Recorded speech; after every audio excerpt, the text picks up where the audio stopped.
Hello students, welcome back to our lesson book 4, the rat trap. Okay, standard 12, lesson book 4, the rat trap. In last lecture we discussed about the theme of the lesson. Okay, the theme of the lesson, the rat trap, and you have to remember the writer, or you can say the Selma Lagerlöf. Okay, तो आपको उसके बारे में introduction जो लिखना है उसके बारे में आपको याद रखना है थोड़ा, और जो थीम मैंने आपको बताई थी वो आपको याद होनी चाहिए। ओके, लास्ट लेक्चर में हमने देखा था कि जैसे कि जो एक इंसान है, एक वेगाबॉन्ड है, होमलेस पर्सन है, वो रेड ट्रैप सेल करके मतलब उसका जो भी उसकी इनकम होती थी उससे वो अपना घर चलाता था। लेकिन उतना इनफ नहीं था, तो उसने छोटी मोटी चोरी करना शुरू कर दिया। देन वन डार्क इवनिंग वो आपने देख लिया कि वो एक वहाँ पे जब चलता था रास्ते में, तो then he saw one cottage, grey colour cottage on the road. So and he knock the door, वो डोर को नॉक करता है, और वो जो ओल्ड मैन था, बूढ़ा आदमी था, वो भी उसको वेलकम करता है और उसको परमिशन करता है उसके घर में रहने के लिए एक दिन के लिए। देन वो अपना खाना शेयर करते हैं, टोबैको रोल कट ऑफ करके अपने साथ एक दूसरे के साथ शेयर करते हैं। जो कार्ड्स था वो निकाल के वो लोग गेम भी करते हैं, जिसका नाम था जॉलिस। ओके, हम जॉलिस भी बोलते हैं, मजोलिस है, हम जॉलिस। तो यहाँ तक हमने देखा था, आगे देखते हैं हम क्या होता है उसके बाद। The old man was just as generous with his confidence as with porridge and tobacco। तो जो बूढ़ा आदमी था जिसने परमिशन दी उसको अंदर आने के लिए, वो जो वैगाबॉन्ड था, होमलेस पर्सन था, या तो फिर जो रेड ट्रैप सेलर था, उसको परमिशन दी कि वो उसके घर में आए। तो he was just as generous means liberal with his confidences means private matters or secrets, or you can say personal matters। तो जैसे उसने पॉरिज और टॉबैको उसके साथ शेयर किए वो बूढ़े आदमी ने, ओल्ड मैन ने, वैसे उसने अपनी जो पर्सनल लाइफ थी और जो प्राइवेट मैटर्स थे वो भी उसके साथ शेयर किए। गेस्ट वॉज, तो उसने सारी बात बता दी, उसकी लाइफ, पहले वो कहाँ काम करता था, अभी उसका क्या काम है, उसकी कितनी इनकम है, वो सब उसने उसको बता दिया। The guest was inform at once that in his days of prosperity his host had been a crofter at Ramsey Ironworks and had worked on the land।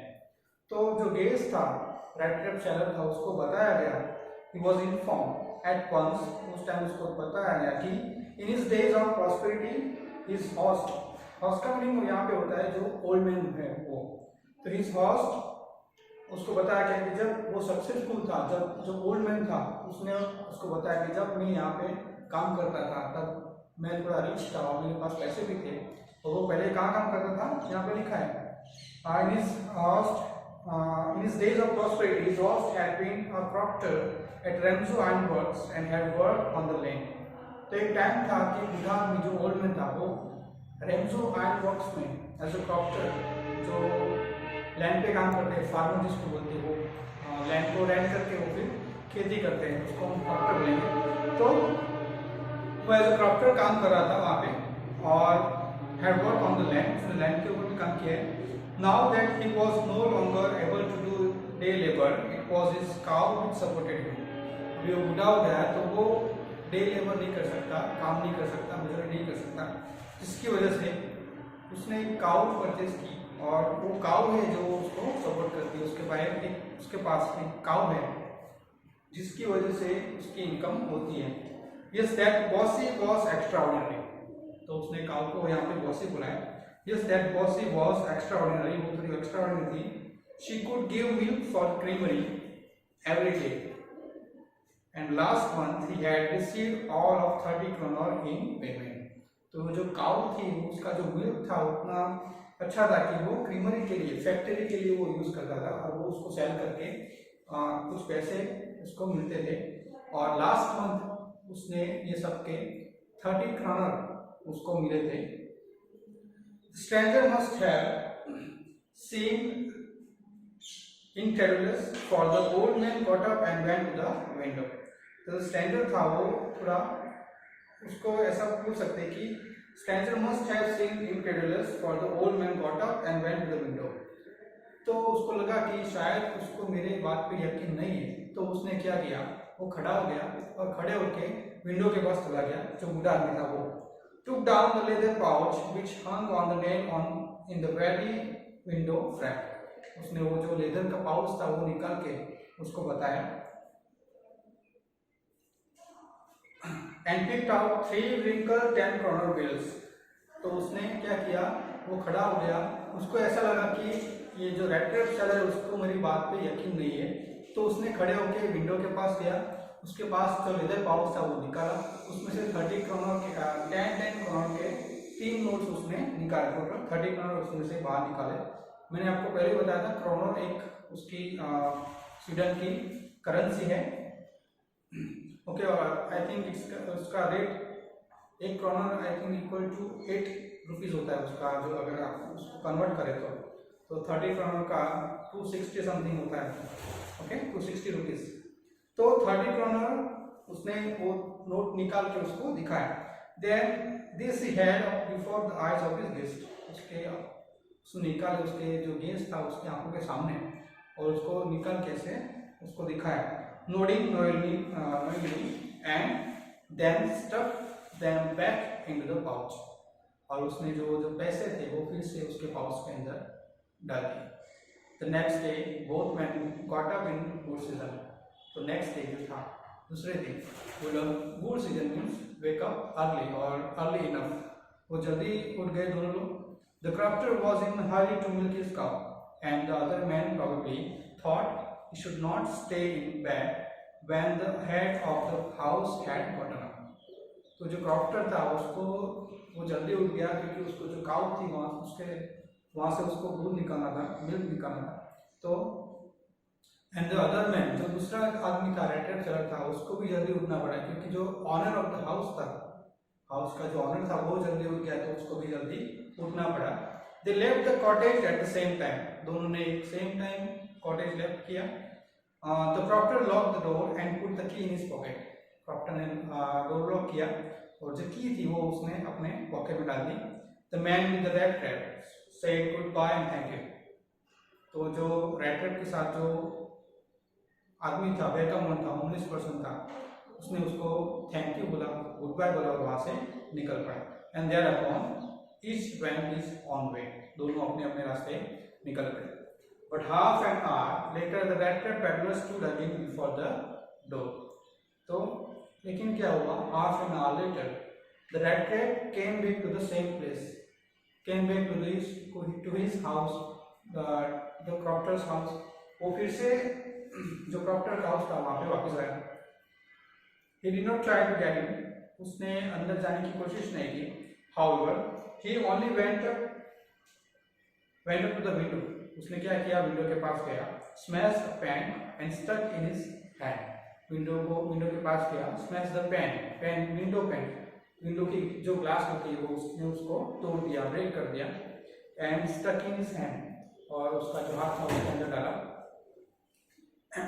And got hold of the pouch with the 30 kroner, उसने वो glass जो था, window glass था, वो तोड़ के अपना हाथ अंदर डाल के जो पाउच था वो अपने हाथ से बाहर निकाल दिया। He took the money and thrust it into his own pocket, तो उसने वो 30 kroner जो 10 kroner के जो 3 नोट थे वो अपने पॉकेट में डाल के उसने वो लेके अपने पॉकेट में डाल दिया। And then he hung the leather pouch very carefully back in its place and went away, तो उसने क्या किया, वो पैसे लेके जो पाउच था फिर से जो जहाँ पे उसकी जगह थी वो केयरफुली वहाँ पे वापस रख दिया।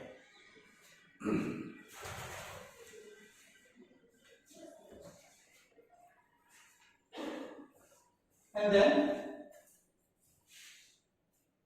as he walked along with the money, तो उसने वहां से पैसे लेके वो वहां से निकल पड़ा।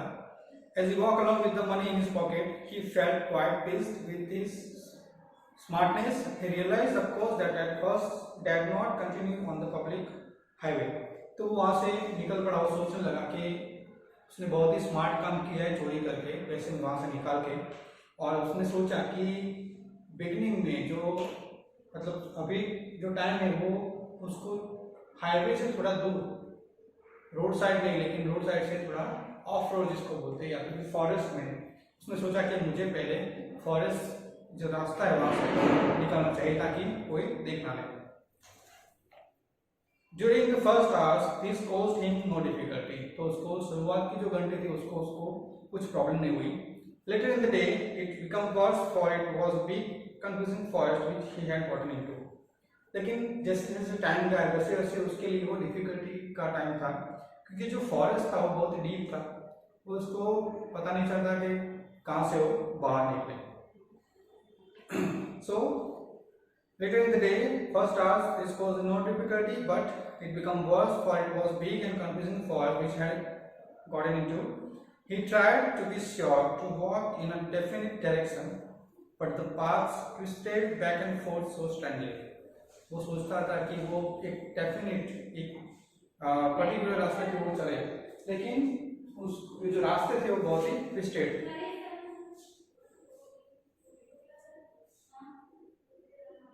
He walked and walked without coming to the end of the wood, and finally he realized that he had only been walking around in the same part of the forest. तो वो चलता गया, उसको ऐसा लगा कि मैं शायद जो फॉरेस्ट का जो एंड पार्ट है वहाँ पे मैं पहुँच जाऊँगा, लेकिन he had been walking around the same part of the forest. उसने सोचा कि ये तो मैं घूम फिर के वही जगह पे वापस आ रहा हूँ। All at once he recalled his thoughts about the world and the rat trap. अभी उसका जो पहले उसको ख्याल आया था, जो उसका पहले थॉट था कि ये पूरा वर्ल्ड जो है वो एक रैट ट्रैप है, और एक बेड को पाने की कोशिश में कोई चूहा या तो कोई पर्सन, कोई भी आदमी उसको लालच में वो वहाँ पे फंस जाता है। तो वो सोचता है कि अभी ये मेरी बारी है, मैं खुद अभी फंस गया हूँ 30 करोड़ के लालच में, और अभी यहाँ से बाहर निकलना मेरे लिए इम्पॉसिबल है। All at once he recalled his thoughts about the world and the rat trap. Now his own turn had came. He had let himself be fooled by bait and he had been caught. तो उसने वो फूल हो गया, वो उसने मतलब वो भी फंस गया, and he had been caught, वो भी उसमें जो जाल था उसमें पकड़ गया। The whole forest with its trunks and branches, its thickest and fallen logs, closed in upon him like an impenetrable prison from which he could never escape. तो ये जो पूरा जो फॉरेस्ट है, okay, with its trunks and branches, thickest and fallen logs, closed in upon him like an impenetrable prison, मतलब ऐसा prison जिसको हम तोड़ नहीं सकते, अनब्रेकेबल या तो फिर इम्पॉसिबल टू पास थ्रू, जिसके जो प्रिजन था उसको मतलब पास करना वो डिफिकल्ट था। तो impenetrable prison from which he could never escape, ये ऐसे जाल में फंस गया, ऐसे प्रिजन में फंस गया जिसके बाहर निकलना भी उसके लिए impossible. It was late in December, darkness was already descending over the forest. तो दिसंबर का टाइम था, पहले मैंने आपको बताया था ठंडी का टाइम है, दिसंबर का टाइम, क्रिसमस नजदीक है, okay.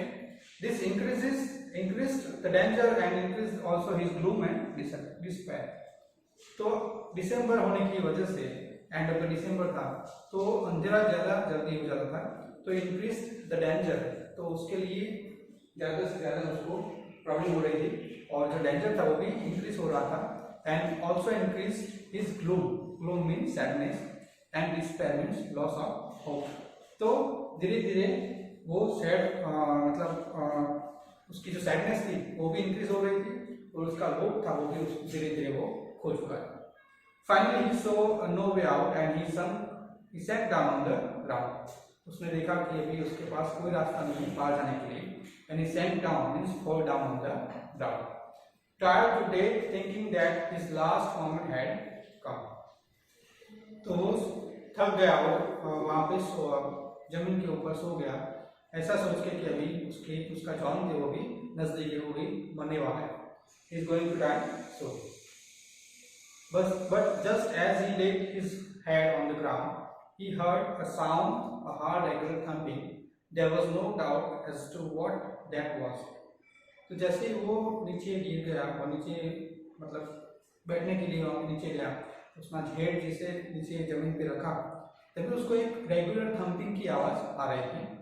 He raised himself. Those are the hammer strokes from an iron.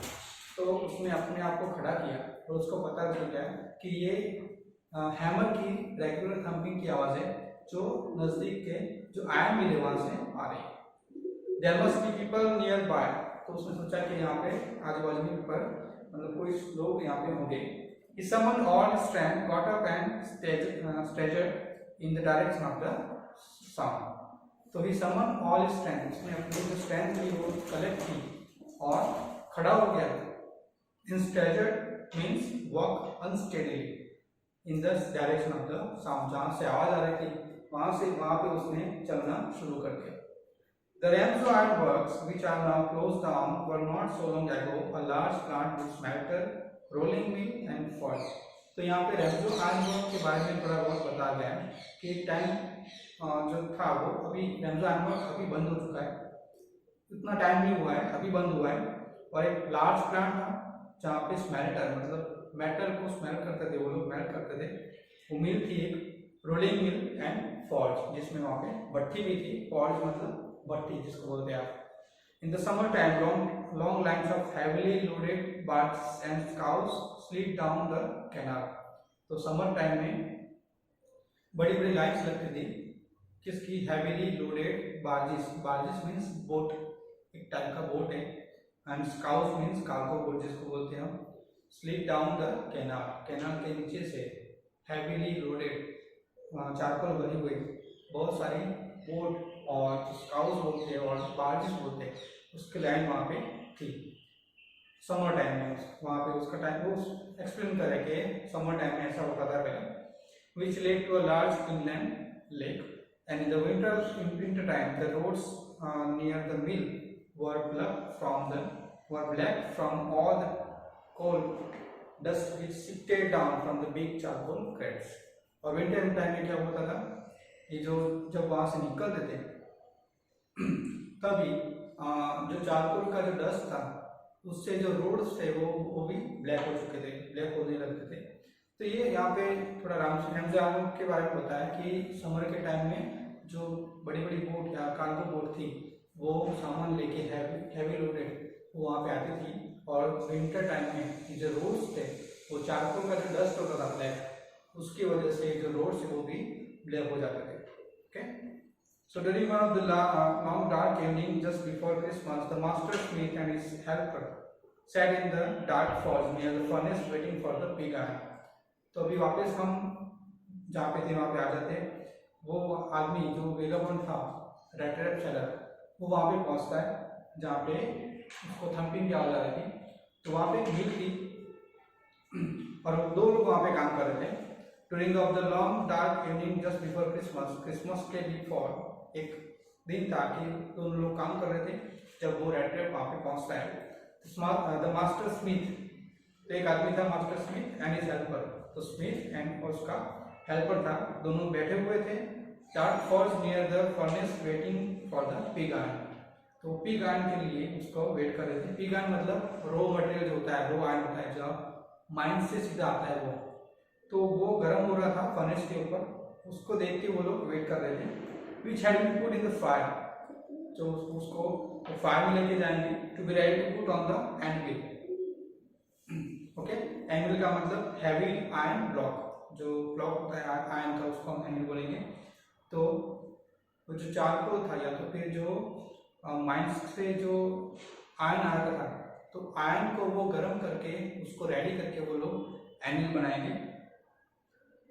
Every now and then, one of them got up to steer and glowing mass with a long iron bar, retaining a few moments, dripping with perspiration. तो क्या हो रहा था? Okay, every now and then, थोड़े time पे मतलब थोड़े time के अंतर में one of them, उसमें से एक आदमी खड़ा होता था. To steer मीन्स वहाँ से मूव करके, glowing mess with a long iron bar, returning a few moments later. तो वो लोग वहाँ पे उसको चेक करने के लिए बार बार खड़े होते थे, वहाँ पे जाके वो लोग वापस आते थे। Dripping and perspiration, dripping means drops and perspiration means sweat. तो वो जब भी वो फर्नेस के पास वो आयरन देखने के लिए जाते थे तो गर्मी की वजह से वो पूरे भीग जाते थे और पूरा जो उनकी बॉडी था वो भी पसीना पसीना हो जाता था। They are sweating. Though as was the custom, he wore nothing but a long shirt and a pair of wooden shoes. और जो दोनों आदमी थे उन्होंने कहा कि वहाँ पे गर्मी थी तो उसकी वजह से उन्होंने सिर्फ लॉन्ग शर्ट और वुडन के जो शूज थे वो पहने। तो क्या आज यहाँ पे रखते हैं, नेक्स्ट लेक्चर में हम कंटिन्यू करें। Thank you so much.